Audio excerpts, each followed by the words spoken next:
রাধা রাধা বন্ধুরা, বেদকথার পরিবারে সবাইকে অনেক অনেক স্বাগত।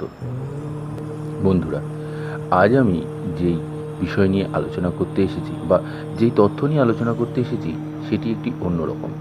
অর্থাৎ আমি আজকে মা গুহ্যকালীর সম্পর্কে আলোচনা করতে এসেছি। আজ এই প্রথম পর্বে আমরা জেনে নেব কে এই মা গুহ্যকালী আর তার রূপের বৈশিষ্ট্য কী, এবং দ্বিতীয় পর্বে আমরা জানব যে এই গুহ্যকালী কী করে প্রতিষ্ঠিত হলো। তাহলে চলুন শুরু করি।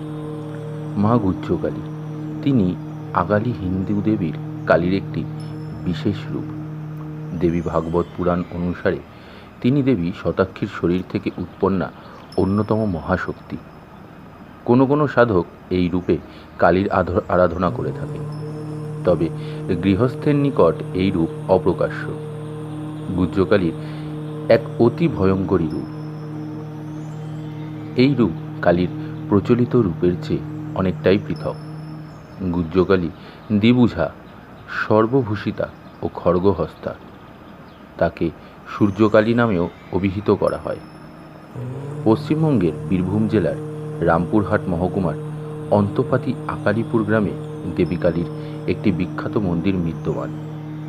এই মন্দিরটি নির্মাণ করেন স্বয়ং রাজা মহারাজা নন্দকুমার।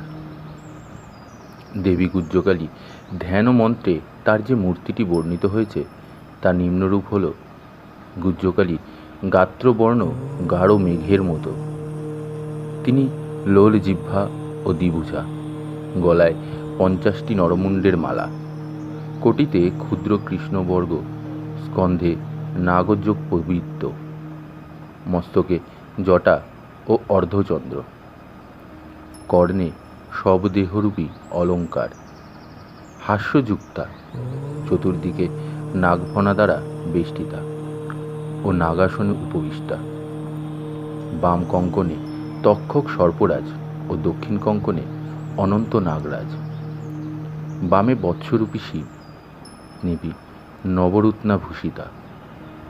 নারদাদি ঋষিগণ শিবমোহিনী গুহ্যকালীর সেবা করেন। তিনি অট্টহাসিকারিণী, মহাভীমা ও সাধকের অভীষ্টা ফলপ্রদায়নী। গুহ্যকালী নিয়মিত সব মাংস ভক্ষণে অভ্যস্তা। তন্ত্রশাস্ত্রে একটি বিশিষ্ট বা প্রধান শক্তি হলেন দেবী কালী। তিনি একজন প্রধানা ও প্রথমা মহাবিদ্যা। কালীকুলে তিনিই প্রধান ও আদ্যা। অনন্য স্থানে ও শ্রীকুলে তার মর্যাদা কিছুমাত্র কম নয়। মায়ের কালী রূপের বহু প্রকার ভেদ রয়েছে। কয়েকটি প্রায় সবাই জানে: দক্ষিণাকালী, মহাকালী, রক্ষাকালী, শ্মশানকালী, চামুণ্ডা ইত্যাদি। কিন্তু আরও কিছু রূপ ও মন্ত্র ভেদ আছে, যার মধ্যে গুহ্যকালী ও কামকলাকালী অন্যতম। গুহ্যকালী মায়ের আবার অসংখ্য মন্ত্র ও রূপ আছে। এই মন্ত্র কিন্তু অত্যন্ত ভয়ঙ্কর। যাই হোক, মায়ের এই রূপের কিছু ভেদ বলি। রূপ ও মন্ত্রগুলি সহজ থেকে জটিল হয়েছে। মন্ত্রের ক্ষমতা ও তেজও বেড়েছে ক্রমশ। মায়ের মূর্তি প্রথমে একমুখী, তারপর ক্রমশ 2, 3, 4, 5, 6, 8, 9, 10, 11, 12, 13, 16, 20, 81, 100, 1000, 10,000 ও 1,00,000মুখী। তাহলে বুঝতেই পারছেন ব্যাপারটি কি ভীষণ ভয়ঙ্কর। প্রতিটি রূপের নির্দিষ্ট ধ্যান মন্ত্র ও বীজ মন্ত্র রয়েছে।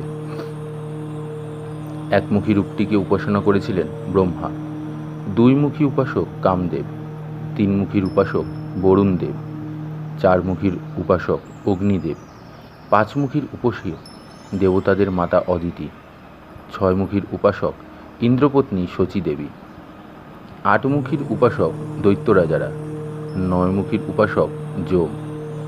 10মুখীর অনেকগুলি মন্ত্র আছে।